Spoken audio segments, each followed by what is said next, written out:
Notre premier projet que l'on appelle Progrès Lait, c'est un projet qui s'active sur les énergies renouvelables et la chaîne de valeur lait. On l'appelle énergie et chaîne de valeur lait.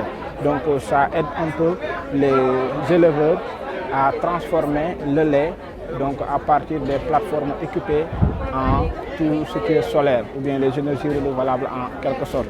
Donc ce sont des plateformes que l'on peut trouver dans le département de Podor, comme à Tatki qui se trouve dans la commune de Fanaï, mais aussi dans la commune de Bokol, à Djerigaya, mais aussi on peut le trouver aussi dans la région de Louga, comme vous le savez, à Wendouloumbel ou bien aussi à Labgar.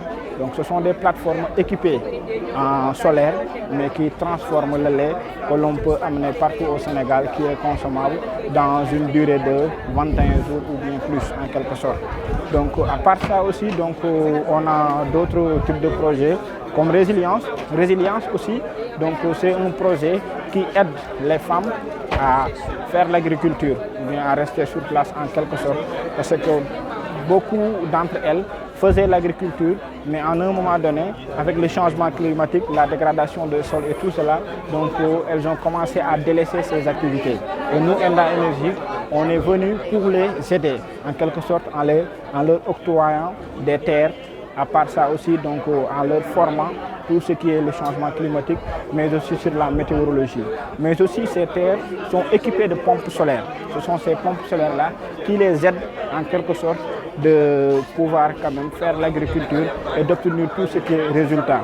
C'est un projet que l'on peut trouver ici à Gandiol, mais aussi un peu partout dans la région de Saint-Louis. À part ça aussi, on a un autre projet qui s'active sur les foyers améliorés. On l'appelle renforcement des foyers améliorés. En quelque sorte, c'est la division des foyers améliorés. C'est ce que vous voyez ainsi. Donc les foyers améliorés, ce sont des fourneaux d'ambar que l'on a bien quand même assemblés. Donc il y a de l'argile à l'intérieur, mais à l'extérieur, c'est quand même en fer. Mais ça respecte d'abord toutes les normes. Tout ce qui est normes environnementales, parce que ça ne pollue pas beaucoup, mais aussi ça économise de l'énergie. Ça aussi, ça aide l'environnement parce qu'on parle de la dégradation des terres et tout cela, et on sait que c'est le changement climatique qui a entraîné tout cela. Donc le renforcement des foyers améliorés vient aider la nature à retrouver quand même tout ce qui est de bon, en quelque sorte. Et là, vous êtes dans le stand du partenariat, l'ONG Le Partenariat, et l'association Diapalante. Donc là, je vais commencer par l'ONG Le Partenariat, qui est une ONG française basée à Lille. Et on intervient ici à Saint-Louis, en Guinée et au Maroc. Donc là, on intervient pas mal sur beaucoup d'activités. Mais pour le moment, aujourd'hui, on va vous présenter les activités du partenariat qui s'orientent vers les énergies renouvelables. Donc là, surtout sur les aspects énergies renouvelables, on intervient sur le solaire. Donc à travers le programme d'accès aux énergies renouvelables. Il y a aussi les activités autour du biogaz. Donc là, on travaille beaucoup avec le programme national biogaz. On installe donc des biodigesteur qui fonctionnent avec la bouse de vache. Récemment aussi, on a eu à installer un biodigesteur qui fonctionne avec du TIFA. Ça, c'était dans le cadre d'un projet qui a été financé par l'OMVS. L'idée, c'était de faire vraiment une expérimentation autour du TIFA pour montrer que c'était vraiment possible de produire du gaz avec le TIFA. Et ça, c'était un projet réussi. Et là, on voit que pas mal, il y a des projets qui commencent à naître autour du TIFA, où on va vraiment essayer d'installer des biodigesteurs autour des zones qui sont au niveau de la vallée du fleuve Sénégal. Donc il y a même d'autres biodigesteurs qu'on a installés, des biodigesteurs qui fonctionnent avec des déchets de poissons. Donc à Hydrobase, il y a des femmes qui font de la transformation de poissons. Là-bas aussi, on a installé des unités de biogaz qui fonctionnent vraiment avec ces déchets de poissons.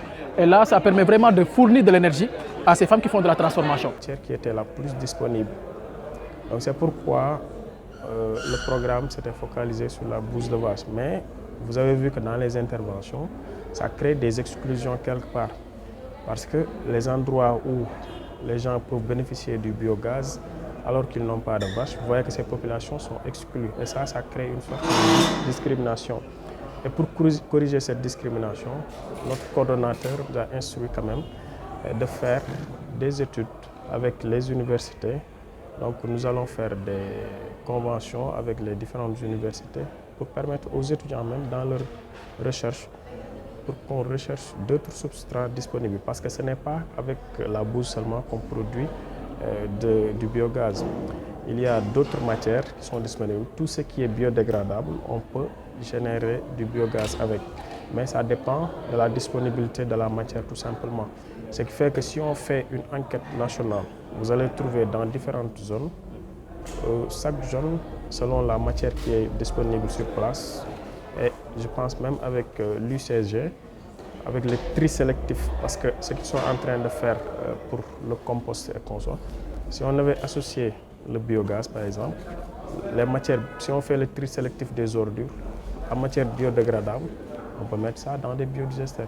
Je pense que si on travaille avec l'UCG, ça pourrait être une alternative avec les ordures ménagères. Si on fait un tri sélectif correct, je pense qu'on peut avoir du biogaz avec. Tout le monde le sait, je pense actuellement, sinon peut-être ce serait intéressant là aussi de le rappeler. L'objectif du président de la République aujourd'hui, qui a été réitéré, repris autant au niveau du PSE qu'au niveau de la lettre de politique sectorielle, c'est effectivement d'atteindre l'accès universel à l'horizon 2025. Pour qui regarde le temps qui est en train de se passer, 2025, c'est quasiment demain. Aujourd'hui, l'État s'est mobilisé dans son intégralité, autant au niveau national à travers les départements concernés, donc le département du pétrole et des énergies, parce que quand on parle de l'accès à l'énergie, c'est vraiment toutes sortes d'énergies confondues, le département également des finances, mais également les autres ministères en charge des collectivités territoriales, mais également les agences régionales de développement pour pouvoir apporter en réalité leur lot dans la planification, mais également dans la recherche de financement.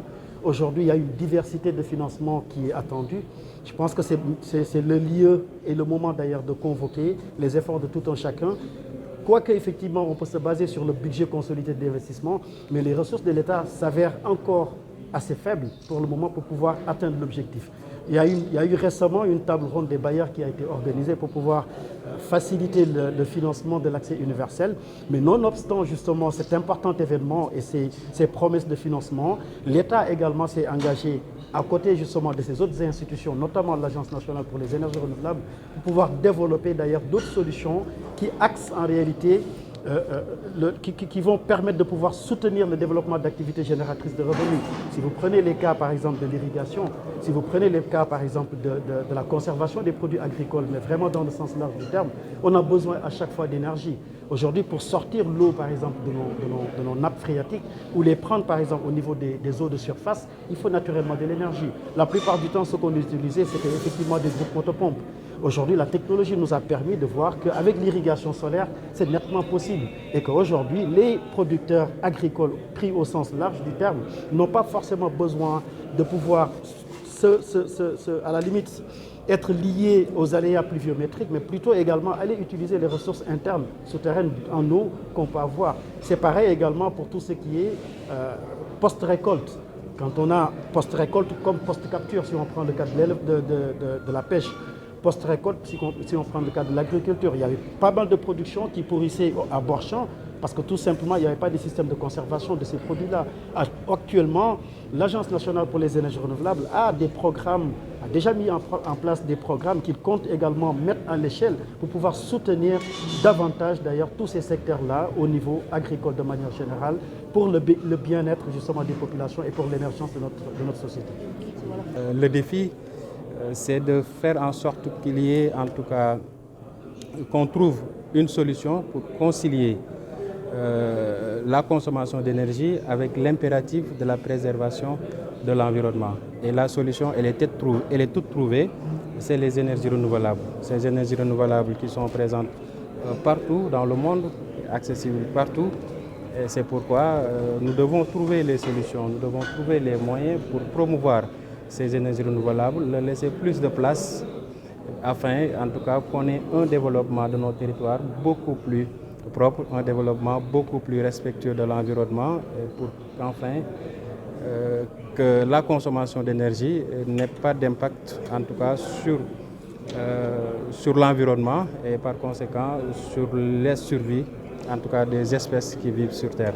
C'est pourquoi, sur initiative de l'ARD ainsi que ses partenaires, nous avons organisé ce forum dans la région de Saint-Louis, comme je l'ai dit, qui est à sa deuxième édition.